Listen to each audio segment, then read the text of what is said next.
అదే RTV app వార్తల్ని క్షణాల్లో చదివే అవకాశం ఉంటుంది. ఒక న్యూస్ పేపర్, ఒక టెలివిజన్ ఛానల్ మీ చేతుల్లో ఎప్పుడూ ఉంటాయి. వికసిత్ భారత్ సంకల్ప సభలో భాగంగా దక్షిణపేట మండలం తిమ్మాపూర్ గ్రామంలో భారతీయ జనతా పార్టీ కార్యకర్తలు, నాయకులు, ప్రజలందరితో కలిసి సమావేశాన్ని నిర్వహించడం జరిగింది.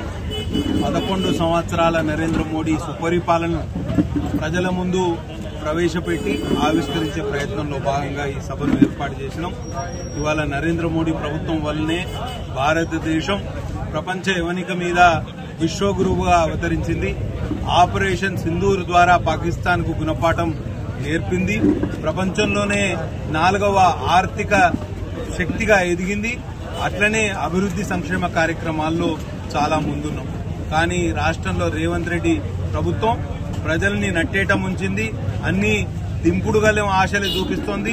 అటు యువతను మోసం చేసింది, ఇటు మహిళలను మోసం చేసింది, ఇటు అన్ని వర్గాల ప్రజలను మోసం చేసి స్థానిక సంస్థల ఎన్నికల్లో లబ్ధి పొందడానికి మళ్ళీ రైతు బంధు, రైతు భరోసా పేరిట మళ్లీ డ్రామా ఆడుతోంది.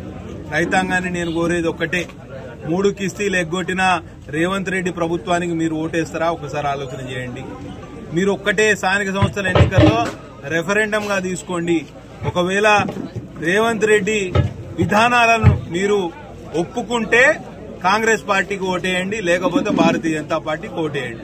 ఎందుకంటే ఈ 3 సంవత్సరాల తరమల్లో మళ్ళా ఎన్నికలు లేవు. మళ్ళా కాంగ్రెస్ నాయకులు మీ దగ్గరికి రారు.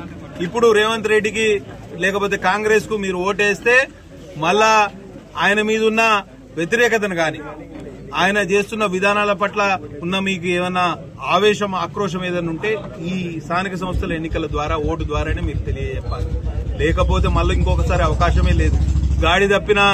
దారి తప్పిన రేవంత్ రెడ్డిని దారిలో పెట్టడానికి స్థానిక సంస్థల ఎన్నికల ఫలితాలే ఒక నిదర్శనం కావాలి. దానికి ప్రజలు మార్పు కోరాలి. తప్పకుండా స్థానిక సంస్థల ఎన్నికల్లో భారతీయ జనతా పార్టీకి పట్టం కట్టాలని వేడుకుంటూ సెలవు తీసుకుంటున్నా. బోలో భారత్ మాతాకి. మరిన్ని వీడియోస్ కోసం ఛానల్ ని సబ్స్క్రైబ్ చేయండి. లేటెస్ట్ అప్డేట్స్ కోసం వాట్సాప్ ఛానల్ ని ఫాలో చేయండి. అండ్ లింక్ డిస్క్రిప్షన్ లో ఉంది.